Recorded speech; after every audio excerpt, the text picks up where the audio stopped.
Conversemos es una producción de la Iglesia Diálogos y Fe de Bogotá, Colombia, que busca la participación comunitaria en la comprensión del texto bíblico, porque la profundidad espiritual no es incompatible con el pensamiento crítico.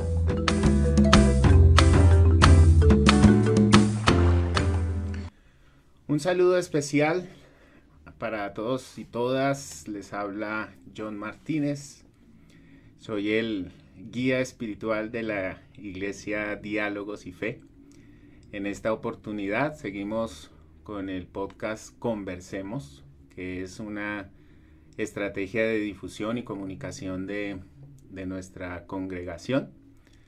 Y bueno, vamos a continuar hoy como hemos venido trabajando con un invitado especial. Hoy no es la excepción. Y hoy contamos con la presencia también de un amigo, de alguien que hizo parte de los inicios también de nuestra iglesia.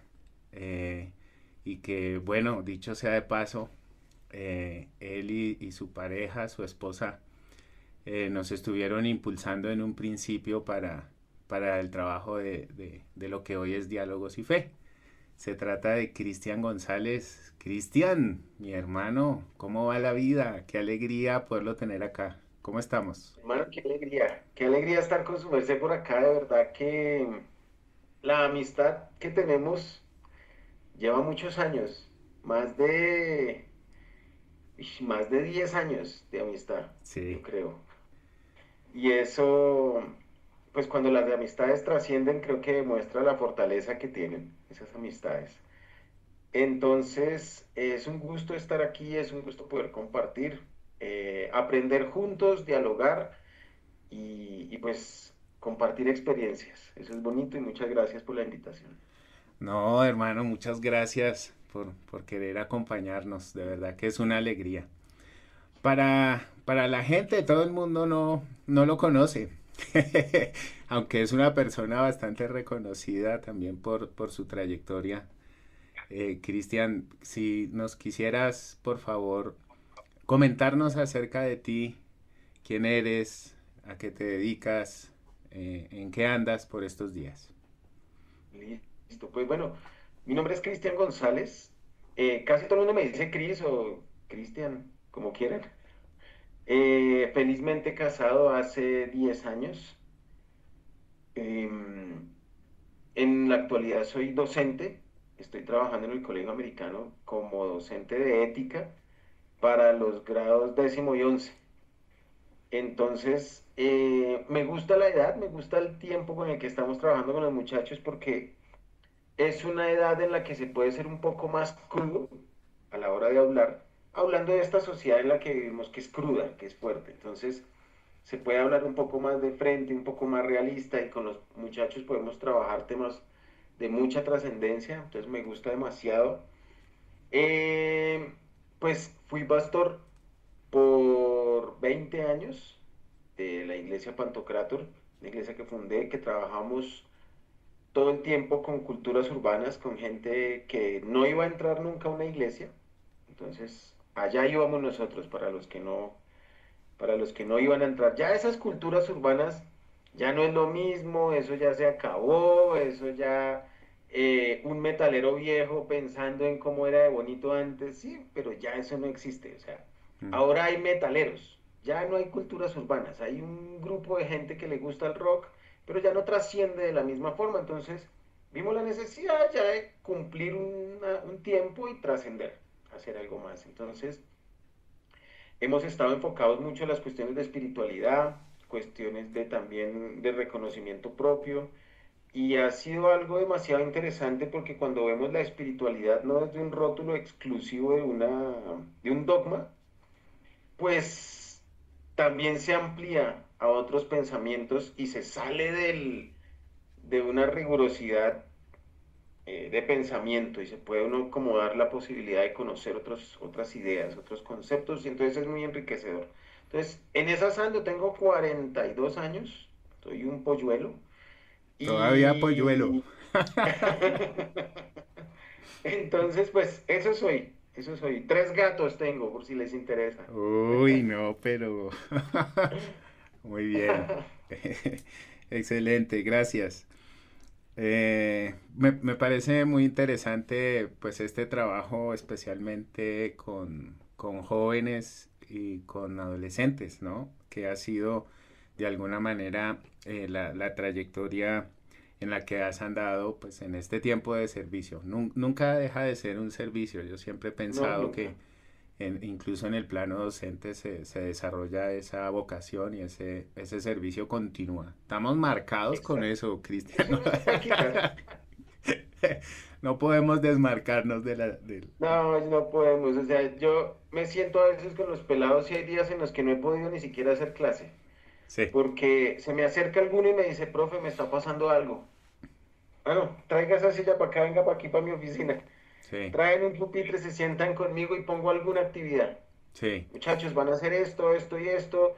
Ustedes saben, ellos saben. Cuando a mí alguien me busca porque necesita hablar conmigo, yo les pongo algo y ellos trabajan. Sí, Porque pero saben que esa vocación está ahí. incluso más allá, o sea, sí, esa parte es fundamental, se habla al corazón, se habla directamente, es ese Ujú. paréntesis, pero en el plano técnico también ahí se va formando. Y justamente Sí, ese es el enganche, ¿no? Así sí, que claro. bueno, pues Claro que sí. hemos querido invitarte, pues esta experiencia va a ser muy valiosa, porque durante este mes de junio hemos estado hablando de sexualidad. Imagínense ese tema para juventudes y adolescencias. Yo creo que lo Y primero que dirían ellos es, uy, qué rico. en este mes hemos hablado, Cristian, de libertad, de dignidad. La sexualidad tiene que estar ligada a la dignidad, de consentimiento.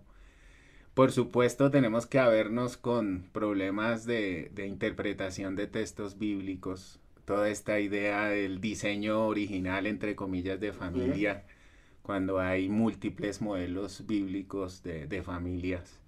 ¿No? Hemos hablado del divorcio, de que, por ejemplo, la sexualidad del divorcio tiene que ser abordada desde un punto de vista pastoral, no tanto como pecado, no tanto como ujú. teología.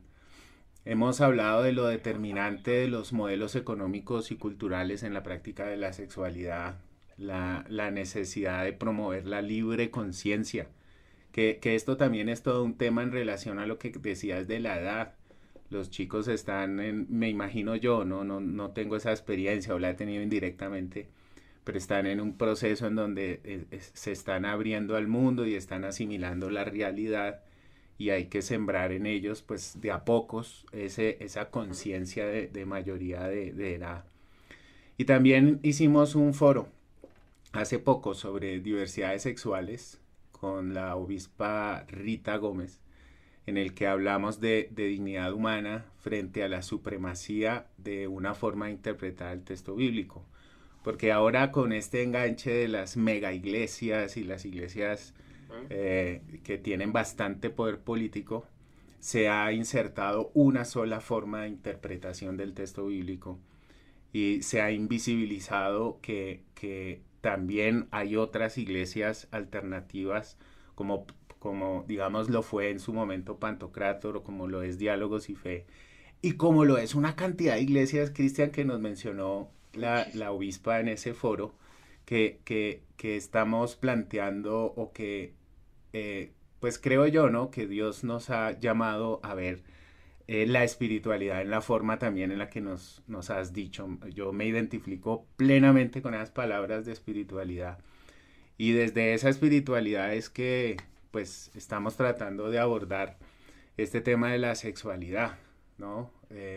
Ujú. Y alejándonos un poco de esa supremacía que hablaba la obispa, que es fundamentalista, literalista, y que hermano, es fascista, porque Uy, es mucho. reductora de derechos, es perseguidora y, Opresiva. y de ahí, de ahí han venido situaciones que incluso tienen que ver Ujú. con homicidios, con asesinatos y demás. Es un asunto macabro. Sí, es Y cierto. sí, y bueno, la idea o digamos el problema es que en la historia del cristianismo se ligó a esto. O sea, este tipo de visiones no son nuevas, no son de las mega iglesias. Eso viene de atrás, viene del catolicismo, ¿sí? Esas visiones fundamentalistas, literalistas, han vinculado incluso la idea del pecado original y la sexualidad. O sea que la comida de manzana, que manzana, de Adán y Eva, fue el ejercicio de su sexualidad. Y ahí se han tejido una cantidad de mitos en donde la sexualidad es sospechosa, en donde es preferible la supuesta castidad, el celibato, la represión. No quemarse. No quemarse, no incendiarse. Y bueno, eso también tiene que ver con el poder, porque se ha asociado el cuerpo de la mujer con el peligro para el orden espiritual. Todo eso, digamos, lo expresa de alguna manera también la Biblia. Y de ahí pues esa labor interpretativa que tenemos que hacer siempre, ¿no?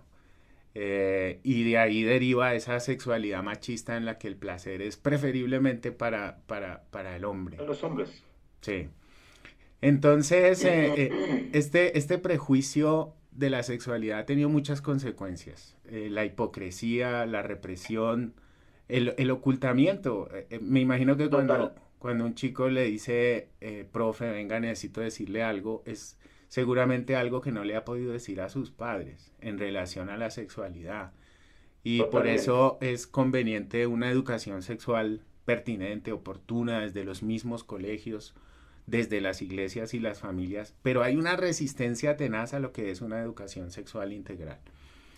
Desde su experiencia, mi hermano, desde ese caminar tan bonito que Dios le ha permitido en su servicio como guía espiritual también de jóvenes, desde su práctica pastoral y docente, ¿cómo ve ese problema de la satanización de la sexualidad por parte especialmente de esa cosmovisión cristiana? Yo creo que lo primero que pasa en nosotros es que hablamos desde el dolor. O sea, pongámoslo en ese contexto. Nuestra historia, digamos, de nuestra edad, de nuestra trasegar, nos tocó ver un montón de evoluciones, ¿sí? Nos tocó ver el paso del vinilo al cassette, al CD, al MP3, al MP4, a Spotify, a YouTube, un montón de cosas. Entonces tuvimos que ver un montón de evoluciones. Y nosotros vemos a veces con dolor la libertad y la cosmovisión de los jóvenes de hoy. La vemos desde el dolor porque a nosotros no nos tocó eso, ¿sí? A nosotros nos tocó el miedo en la iglesia, el susto por todo, el va a hacer llorar a Dios, el que no sé qué, un montón de cosas nos tocaron a nosotros. Y los jóvenes de hoy, tienen acceso a la información, todo el acceso a la información que quieran. No hay un solo joven en ningún lado ahora que no tenga un teléfono, que no tenga acceso por lo menos a una red. Entonces estamos todos conectados y la sexualidad está al alcance de un chat, al alcance de una foto, al alcance de un montón de cosas. Entonces, lo que cambió fueron las formas de las redes sociales, porque nosotros tuvimos redes sociales, pero nuestras redes sociales eran la esquina del barrio sentado con los amigos con las rodillas puercas de tanto jugar, y ahí hacíamos redes sociales. Las redes sociales hoy son un WhatsApp, son un Facebook, son otras cosas. Entonces cambió la dinámica y eso amplió el concepto de los pelados, porque ahora ellos ya no piensan solamente en el barrio, sino en el mundo. ¿Qué hay en el mundo? Ellos están disfrutando una vida totalmente diferente a la que nos tocó a nosotros y por eso satanizamos un montón de cosas. Porque si, no sé, pensémoslo así, la gente ve a alguien con el celular y dicen, antes hablábamos, antes nos mirábamos a la cara, antes estábamos ahí en presentes cuando estábamos hablando, ahora están pegados a eso. ¿Qué hubiera pasado cuando se inventaron la rueda? Cuando se inventaron la rueda no faltaba el que decía, antes caminábamos. Se van a matar. Sí, esto qué peligro. O sea, siempre que algo nuevo se genera, siempre va a haber un detractor que va a decir, uy, no. Entonces, la sexualidad hoy en día es más explícita Mm. en todo, en la música, porque a nosotros nos tocaron las canciones que decían algo explícito, pero maquillado, ¿sí? Decían canciones que después que uno la entendía, uno decía, ah, ya sé de qué estaba hablando este man. Thalía tiene una canción que es súper, súper obscena, pero es re poética, re linda, pero cuando usted como que la contextualiza y dice, ¡ay, vieja loca! O sea, ¿en serio? ¿En serio estaba hablando así en esa época? Entonces, hoy en día es más explícito, más al alcance, más a la mano, y nuestra generación habla desde el dolor. Entonces, juzga, critica y menosprecia a aquel que está viviendo una situación diferente a la que él vivió, ¿sí? Entonces, por eso satanizamos tanto, por eso decimos eso no sirve, eso no apoya. Hubo un predicador que hace muchos años satanizó el televisor y le llamó el cajón del diablo. Ujú. Y cuando el pastor murió, tenía cadena de televisión, Sí, sí, sí. ¿sí? Entonces satanizamos lo que desconocemos, lo que no nos tocó vivir y lo que otros quizás tienen como un deleite distinto a nosotros. Entonces, nos escandalizamos por eso y le tenemos repulsión a lo desconocido. Creo yo que desde ahí podemos empezar a hablar de una situación desde la religión, desde la sociedad, no solamente desde la religión, sino desde una cuestión social, hacia cosas que desconocemos, porque vamos a entrar a juzgar a los jóvenes que tienen una comprensión distinta a la de nosotros. Bien, yo creo que me parece muy importante lo que dices y creo que ese miedo se institucionaliza Uh -huh. en las organizaciones religiosas o sea, el juego de la sexualidad y el poder es, digamos, muy estrecho, porque Mucho. es perder poder. Digamos, esa evolución, esas nuevas prácticas, alguien tiene que sacrificar, digamos, el dominio que tenía al hacer las cosas como se hacían antes. Ahora como se hacen diferente, tiene miedo y el miedo desde el poder reprime. Uh -huh. El miedo desde el poder condiciona, habla mal, relativiza, ¿no? Y seguro como iglesia, al sentir esa amenaza de un cambio, de una evolución, y pues de un asunto que ha sido tan atravesado, insertado en esa cosmovisión, con ese enganche de que no, la sexualidad es mala, y ahora pues con la libertad que tienen los jóvenes, pues se estrella duramente con la realidad. Uh -huh. Yo, digamos, en el acercamiento mínimo que he tenido, digamos, desde el punto de vista pastoral a la juventud, aunque fui pastor de jóvenes, eh, veo o alcancé a percibir pues la hipocresía otra vez, ¿no? Les hacen vivir vidas que en realidad son ficción. Que ni el líder puede cumplir. Que ni siquiera los líderes estamos en capacidad No. de cumplir. Y una falta de reconocimiento pues es lo que llamaría Freud, ¿no? Sigmund Freud, esas pulsaciones internas por el Exacto. ejercicio de la sexualidad, que están condicionadas psicológicamente y que tenemos que responder a eso. Entonces, pues veo que los jóvenes hoy día tienen una libertad tan impresionante, bueno, no sé si llamarle libertad, yo creo que sí, pues que está favorecida por esa presión y por esa acceso, como comentabas, a la información. Uh -huh. Eh, Y es ahí lo que nos toca a nosotros saber que si, o sea, entrar a pelear con ellos no soluciona nada. A nosotros, yo me acuerdo hace muchos años estuve en la iglesia Casa sobre la Roca. Me invitaron a hablar acerca de culturas urbanas. Antes de que yo hablara, habló una persona sobre los emos. No sé si se acuerda John de los emos. sí, Eso claro. estaba en el 2000 y pico. Eh, Estos manes, pues con sus culturas, con toda su cosa, su depresión y todo.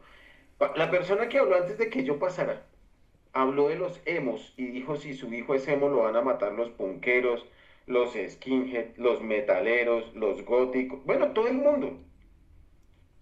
Usted no puede dejar a su hijo así, usted no, su hijo no sé qué, su hijo, su hijo, su hijo, su hijo. Cuando yo subí, yo estaba en una iglesia en donde el 90% de los pelados eran emos. O sea, cuando yo miré todo el mundo ahí con su pelo a la mitad. Mira, yo tenía que hablar, ¿sabes de quién? Yo tenía que hablar de punqueros, metaleros, skinhead. Ah. De todos los que los iban a matar a ellos. Qué locura. Entonces, cuando recibo yo el micrófono, les digo, ¿sabe qué, papá? Si su hijo es emo, cómprele una plancha para el pelo y ayúdelo a peinar. Si su hijo es emo, ayúdelo a escanzurriar. ¿Qué le gusta andar con el pantalón a medio abajo? Entonces, ayúdele. Y cómprele el saquito morado con rayitas y cómprele todo. Sí. ¿Por qué? Porque él dice que vino a sufrir a la tierra. Cuando él se encuentre con los amigos y digan los otros, yo vine a sufrir a la tierra, y él se acuerda en la casa, me compraron la plancha, me ayudaron a peinarme, no sé qué, se le acabó la vaina. Se le acabó el argumento, la narrativa. Ya, ya.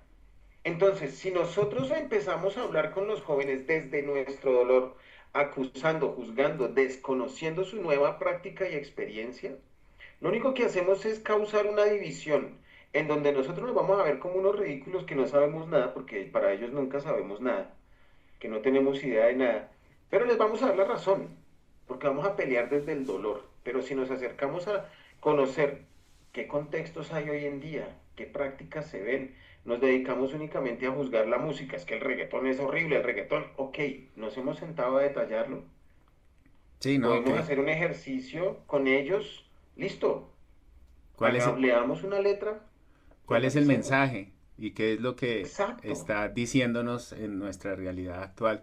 Y entiéndalo usted, ¿qué me dice que dice Mm. eso? ¿Qué me enseña? ¿Qué me aporta usted? Ah, ok. Y descubrimos juntos. Y Cambia mucho. yo creo que esto que hablas de reprimir desde el miedo y de tratar de ir al encuentro en forma de pelea, también usa una práctica macabra que es el uso de la Biblia. O sea, agarra Sí. biblazos, ciertamente casi entre literal y no literal. Sí, un poquito de esto, un poquito de lo otro. Pero si pudiera mandarle una Biblia gruesa de esas, se la mandaba. Se la manda con Pero se todo. la manda es citándole la literalidad del texto. Exacto. En nuestra conversación previa, charlando un poco sobre lo que queríamos hacer, tú propusiste un texto en la versión Palabra de Dios para Todos, ¿no? Sí. De Génesis 3:16, que dice, lo voy a citar, después Dios le dijo a la mujer, te daré más trabajo, multiplicaré tus embarazos y con todo y tu duro trabajo tendrás también que dar a luz a tus hijos, desearás estar con tu marido, pero él te dominará a ti. Entonces, todo esto que veníamos también diciendo, ¿no? Sobre ese modelo machista, porque es un modelo Machista. machista, se replica y a veces tiene eco en las interpretaciones que podamos hacer a los textos. Pero hay que decir que la Biblia es una guía, me parece que estratégicamente Dios es Dios y soberano, ¿no? Que quiso Ujú. expresar de alguna manera nuestras realidades y confrontarnos a través de la escritura y que la escritura tiene que ser contextualizada porque emerge y hay que reconocerlo en una cultura patriarcal que relega a la mujer a la reproducción y la condena por el pecado, porque aquí la condena, ¿no? Y de paso, Ujú. esto también salta a otros asuntos de poder como la discusión sobre la interrupción voluntaria del embarazo o toda la resistencia de esta gente a una educación sexual integral.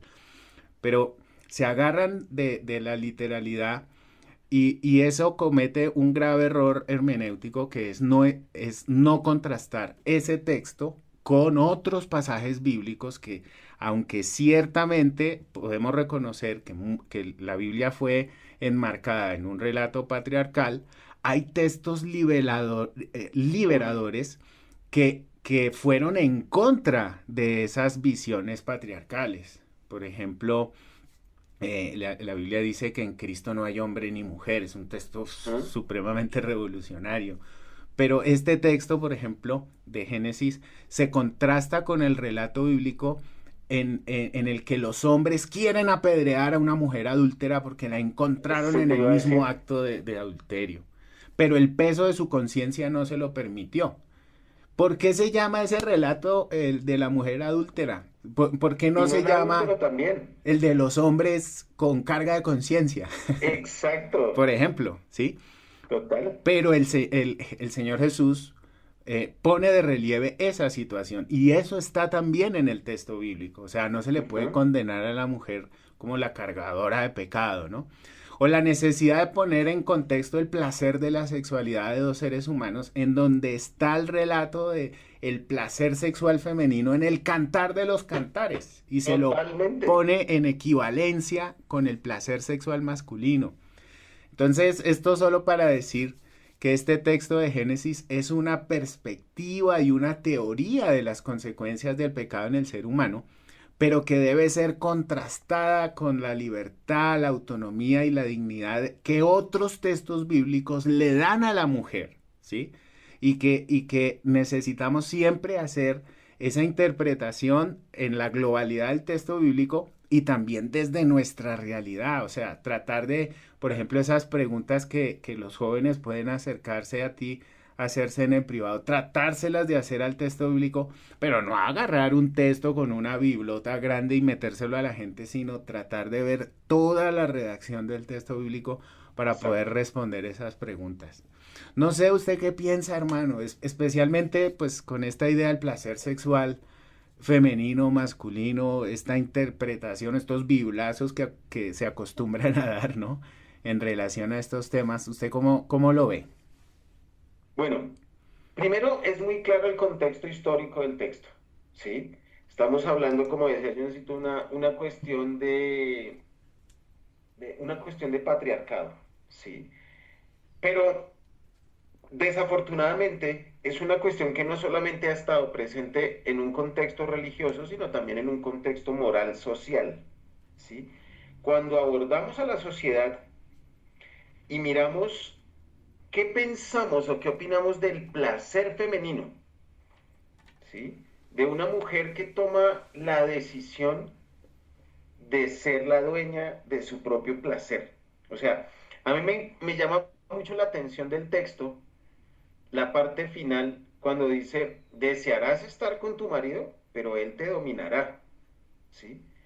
Entonces, eso es un contexto, listo, estamos hablando desde allá, desde la Biblia, desde un contexto, pero en la cuestión social y moral en la que nosotros vivimos pasa lo mismo, ¿sí? O sea, no sé, pensémoslo de esta forma, que no tiene nada que ver con un acto sexual como tal, pero sí es una manera de cómo juzgamos. Vemos a una mujer, algo pasada en kilitos, en un vestido de baño en la playa y mucha gente va a decir, uy, ¿cómo se atreve a salir así? Pero sale un man gordo, feo, despeinado y nadie le dice nada. Nadie. ¿Por qué? Porque él es el hombre, porque él tiene el derecho, porque no sé, o sea, eso es como la cosmovisión que tenemos. Y en el común denominador de un aspecto religioso existe, digamos, la mujer que no puede hablar en el templo, que se tiene que quedar callada, la mujer que no puede hacer más que procrear, la mujer que no se puede, mira, una cuestión compleja que limita y reprime la cuestión sexual de una mujer que no se puede maquillar, una mujer que no se puede cortar su cabello, que no se lo puede mandar a despuntar, que hace poquito veía un video que decía que entre más largo el cabello de la mujer, más santidad tiene. Y decía, Dios mío, entonces nos jodimos, hermano, porque ¿qué vamos a hacer nosotros? Me está mostrando su calvicie aquí. Yo no estoy muy lejos. Sí. Pero la cuestión es que nosotros vemos a una mujer que logra encontrar y descubrir su propia esencia y lo vemos como algo digno de juicio. Una mujer que llega a un punto en el que siente que no quiere seguir siguiendo normas. Es que póngale cuidado a esta cosa que a mí me aterra, John. no nosotros, porque nuestra generación es la que está experimentando estos cambios en su ser, que está descubriendo que pueden haber otras posibilidades, otras cosas, que no necesariamente porque habló con alguien, no necesariamente de una cuestión sexual o de un contexto diferente, sino porque habló con una persona diferente a su pareja, de lo que sea, del clima, de un libro, no lo está convirtiendo en una persona que se está desviando y se está apartando de los caminos de su matrimonio. Pero entonces, cuando vemos que a nuestra generación se le está presentando esta necesidad de aflorar, me pregunto yo, a nuestras mamás, abuelas, tatarabuelas, ¿cómo les habrá ido a ellas cuando quisieron en un momento descubrirse? O sintieron que algo estaba pasando y decían, hey, yo no me quiero, yo no quiero seguir siguiendo normas, y ¡pum! Un cachetadón del esposo para que siga siguiendo las normas. Entonces, eh, el poder nosotros ver la Biblia, no como una parte pequeñita, sino como un todo, en donde descubrimos que, listo, si hay un contexto machista, pero la Biblia defiende a la mujer en un montón de cosas. Cuando en Pedro le habla lo que una mujer dice, la mujer esté sujeta a su marido en todo, ¿sí? Y esa es toda la norma que le pone. Y uno diría, no, pero es que es machista el texto, porque mire lo que le está diciendo a la mujer. Pero miremos qué le dice al man. Al hombre le dice, tiene que tratarla como vaso frágil, tiene que cuidarla, tiene que ser no sé qué, marido de una sola mujer, tiene que respetarla. Pues si un man cumple con todo esto, ¿qué problema tiene una mujer de estar sujeta a su esposo? Si la trata bien, si la cuida, si la valora, si la respeta, si está con ella. Entonces, ahí a mí ya me cambia la forma de ver ese texto bíblico de una mujer que tiene que callarse reprimida junto a un opresor que la golpea y la maltrata, a verla como una persona que puede desarrollarse y crecer, porque la Biblia habla de un hombre que la va a proteger, que la va a cuidar. Y cuidarla es ser parte también de sus cambios. Sí. Es ser parte también de sus reconocimientos y de sus descubrimientos y acompañarla también en ese proceso. Pero esto que decías también me hacía pensar en el primer texto que estuvimos considerando para esta serie, en Corintios, cuando Pablo hablaba del celibato como opción también de ejercicio de la sexualidad, es una forma en donde la mujer no necesariamente tiene que estar ligada a una persona, y puede ser quedarse soltera, digamos, y es una opción totalmente válida, digamos, ¿sí? No hay... esto que me hizo mucho ruido cuando la mujer quiere sentir, cuando la mujer quiere proyectarse y todo el condicionamiento patriarcal social la juzga por eso, es una opción, digamos, también de individualidad. O sea, es bonito verlo también como pues los que tenemos, digamos, una relación estable, de decir, bueno, desde ahí también en esa correspondencia sea libre, ¿cierto? Pero creo que también es conveniente enfatizar que la Biblia da vía suelta, digamos, a las posibilidades que tiene una mujer por una autorrealización, autonomía en la que no necesariamente tiene que estar ligada un hombre a presente. un tipo. Man. Y Cristian. ¿Cuántas mujeres no saben No, qué hágale, es un hágale. orgasmo? ¿Cuántas mujeres no saben qué es un orgasmo? Sí. Porque como el dominio es del hombre, como él es el que manda, como él es el que se evidencia cuando tiene un orgasmo, entonces el hecho de que una mujer lo busque, lo experimente, lo disfrute, porque una mujer que disfruta estas cosas está en un camino errado, está apartada, no, está descubriendo, el orgasmo lo hizo Dios. Es parte Si Dios nos dio a nosotros esto y hace parte de nosotros, de nuestra ¿por esencia. qué reprimir en el otro? Sí. ¿Quién es el hombre para reprimir a una mujer que experimenta, disfruta y desarrolla su sexualidad, sus descubrimientos? En los jóvenes, acompañémoslos. No estoy diciendo que los enviemos. Vaya, haga. No, vamos juntos. A ver, ¿qué pregunta? ¿Qué pasa? Sí. Porque están tan llenos de información que al final no saben nada. Al final está una saturación de información que cuando van a la práctica se dan cuenta que no, que es más lo que hablan que lo que practican o que lo que saben hacer. Entonces, poder descubrir y acompañar y ser parte de estos desarrollos son cosas interesantes que nos permiten a nosotros como sociedad crecer, y como iglesia nos permitiría hacer unas cosas increíbles, porque tendríamos mujeres autónomas, mujeres felices, mujeres capaces, mujeres desarrolladas emocionalmente, mujeres desarrolladas, sin traumas, sin golpes, sin represiones mentales ni emocionales. Eso haría de la iglesia y de la sociedad una cosa increíble, porque podríamos, ahí sí, como dice la Biblia, no hay hombre ni mujer, estamos todos en un mismo nivel y podemos crecer y desarrollarnos juntos, aprender y ser una generación que a nuestros hijos, nietos o lo que venga, les dé una forma de vida diferente a la que está hoy, porque la que está hoy tiene un montón de información, pero quizás si guiamos esta generación, esa generación se va a encargar de guiar otra generación con unas perspectivas distintas a las que nosotros no vamos a tener alcance, pero ellos sí van a saber cómo acompañarlos y guiarlos, porque en el momento que pudimos, lo hicimos bien, con una guía adecuada y con un acompañamiento ideal. Cristian, muchas gracias por tu tiempo. Hay una película de Emma Thompson muy buena también en relación a esto. Justo es una señora ya adulta que enviuda y trata de buscar ese placer sexual que nunca tuvo en sus tantos años de matrimonio. Por ahí, no recuerdo el título, pero bueno, es un llamado, ¿no? a ese discernimiento y no chocar fuerte con la realidad. Esta es una realidad. Gracias por tu tiempo, gracias por tus consejos y bueno, esperamos que estos elementos que hayamos podido alcanzar a brindar en este espacio puedan ser útiles para la gente que pueda lograr escucharnos. Muchas gracias, Cristian. Con todo gusto, y es una alegría estar con ustedes y siempre lo que yo pueda acompañar, pues... A la próxima, a la presencialidad. Eso, con toda. Bueno, muy bien, despedimos el podcast, así que un abrazo para todos, para todas.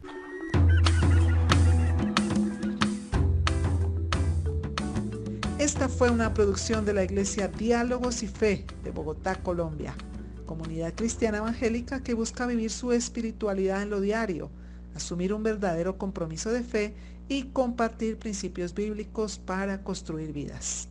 Dios quiere escucharte y nosotros también. Síguenos en nuestras redes sociales.